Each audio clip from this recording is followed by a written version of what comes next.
Гонар нашага паэзіі і літаратуры – гэта пісьменнік Кандрат Крапіва. Асабліва мне падабаюцца яго байкі. Вось зараз я і раскажу адну, якая называецца «Дыпламаваны баран». В адным сяле, неважна дзе, гуляў баран у чарадзе. Разумных бараноў наогул жа немнога, а гэты дык дурней дурнога. Не пазнае сваіх варот. Відаць, што галава слабая, а лоб дык вось наадварот.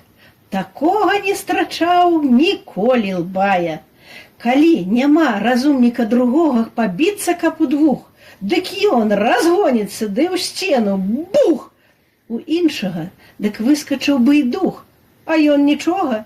І вось за дурасць гэту яго вучоным неяк празвалі раз на смех.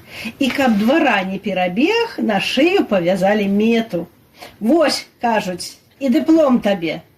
Што гэта за дыплом? Баран нібы не ме. Аднака ж перад кошкаю пачаў ён ганарыцца. А што ж ты думала, сястрыца?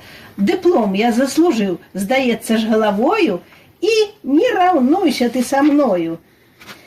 Аб гэтым лепей помаўчы, сказала яму кошка, каб ты быў разумнейшы трошка, ды розумам раскінуць мог авечым, то убачыў бы, што ганарыцца нечым, бо заслужыў ты свой дыплом не галавой, а лбом. Другі баран нібы не імя, а любіць гучнае імя.